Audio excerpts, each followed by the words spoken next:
নমস্কার, আমার নতুন একটি ভিডিওতে আপনাদের সবাইকে স্বাগত। গতকাল যে আমার জন্মদিন ছিল তা তো আমার এফবি পরিবারের সকল বন্ধুরাই জানেন, তাই বড়দেরকে প্রণাম আর ছোটদেরকে অনেক ভালোবাসা দিয়ে আমার আজকের ভিডিওটা আমি শুরু করছি। আপনারা অনেকেই আমাকে প্রচুর ভালোবাসা দিয়েছেন, উইশ করেছেন, কমেন্ট করেছেন, টাইমলাইনেও আমাকে উইশ করেছেন, তাদেরকে আমার অসংখ্য ধন্যবাদ। Special thanks to my sweetest sister and my lovely husband. এই দুটো মানুষ প্রত্যেক বছর আমার জন্মদিনটাকে স্পেশাল করে তোলে। কাল খেতে খেতে একটু রাত হয়ে গিয়েছিল, হাত মুখ ধোয়ার জন্য বাইরের থেকে এসে দেখি তার মধ্যেই ওরা এই অ্যারেঞ্জমেন্টটা করে ফেলেছে। সত্যি কথা বলতে একটু লজ্জাও লাগে, জানেন, বড় হয়ে গিয়েছি তো, কিন্তু তবুও ভালোবাসার মানুষের আবদার তো রাখতেই হবে। কেক কাটার পর ওরা অপেক্ষা করছিল আমি কাকে আগে কেকটা খাইয়ে দেব, কিন্তু আমি কোনো রকম দ্বন্দ্বের জায়গা রাখিনি, দু হাতে দুজনাকে একসাথে কেক খাইয়ে দিয়েছি। আমাদের বাড়িতে কেক কাটার প্রথাটা চালু করেছে আমার বোন, না হলে মা তো ছোট থেকে পায়েসই দিতেন, কিন্তু বোন পকেট মানি বাঁচিয়ে বাঁচিয়ে ছোট্ট একটা কেক নিয়ে এসে আমাকে দিয়ে কাটাতো। পরশুদিন গল্পগুজব চলেছিল অনেকক্ষণ, চলুন আমরা আবার সকাল থেকে শুরু করি। এদিকে সোহাগকে দেখুন, সকাল সকাল দিদিনকে পুজো করতে দেখে ও ঘুম থেকে উঠে আর কোনো দিকে না তাকিয়ে বসে পড়েছে দিদিনের কোলে। যেটা ও করে থাকে, পুজো দেওয়া দেখলে ও নিজেকে কিছুতেই সামলাতে পারে না। ওকে রেডি করে দিয়ে বোন বাজারে যাবে বলে আমি ওর পিছু নিয়ে একটু বাজারে চলে গিয়েছিলাম, তাহলে আপনাদের সাথে কিছুটা অংশও শেয়ার করতে পারবো এটা ভেবে। আর এই শরতের আকাশে অদ্ভুত একটা স্নিগ্ধতা থাকে, বাইরে বেরোনোর সুযোগ যদি পাওয়া যায় সেটাকে কি মিস করা যায় বলুন। শরতের আকাশ, বাতাস, মাঠ ঘাট সবেতেই যেন একটা সাজো সাজো রব। সারা বছরের ক্লান্তির পর এই পুজোর দিন কটাতেই তো মানুষ একটু ছুটি পায়, পরিবারের সাথে সময় কাটায়। এই জন্যই তো পুজোর অপেক্ষায় মানুষ সারাটা বছর দিন গণে। তবে এই শরৎ ঋতুটার সাথে আমার এখন আরও একটি বিশেষ ভালো লাগা হচ্ছে সোহাগ, কারণ দেবীপক্ষের সূচনাতেই ও আমার কোলে এসেছিল।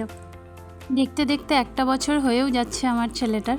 আপনারা সবাই ওকে একটু আশীর্বাদ করবেন, ও যেন সুস্থ থাকে, কারণ জন্মের পর ও অনেক ক্রাইসিসের মধ্যে দিয়ে গেছে, সাথে গিয়েছি আমিও। এখনও ঠিক আছে, তবে আগামী দিনে আপনাদের আশীর্বাদ একান্ত কাম্য। এদিকে দেখুন, সোহাগের লেবু শেষ হয়ে যাওয়ায় বোন ওর জন্য একটু লেবুও নিয়ে নিচ্ছিল। ছেলেটা আমার মোটেই লেবু খেতে চায় না, জানেন, লেবু যদি দেওয়াও হয় ও কোনো না কোনোভাবে সেটাকে তুলে দেবেই। খুব মিষ্টি যদি হয় তাহলে একটু আধটু খায়। বোনের কাল অফিস ছিল তো, তাই আমরা অনেকটা সকাল সকালই বাজারে গিয়েছিলাম, তাই বাজারটা বেশ ফাঁকা ফাঁকাও ছিল।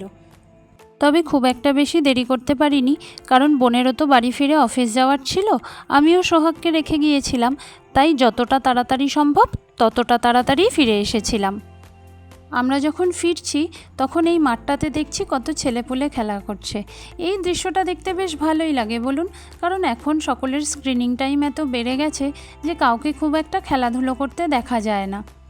ফেরার পথে আমরা একটু তেঘুড়িপাড়া বাজারেও দাঁড়িয়েছিলাম, কারণ ওই বাজারে আমরা একটা ফুলকপি খুঁজেছিলাম, ফুলকপিটা পাইনি।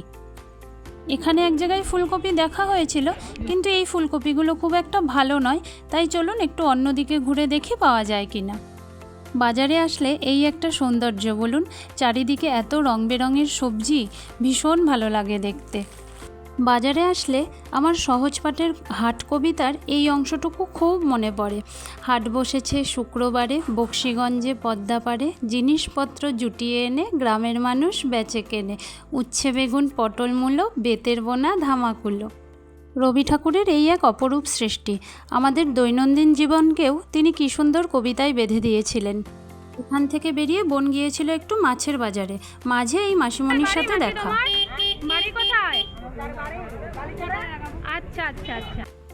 কি অপরূপ হাসি এদের বলুন, দেখলে মনটা ভরে যায়। কত কষ্ট করে একটু উপার্জন করে, কিন্তু হাসিটা অমলিন থেকে যায় মুখে।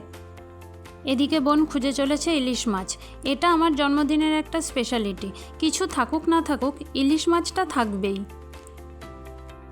আর এদিকে একে দেখুন, এও বেরিয়ে পড়েছে নিজের খাবার জোগাড় করতে।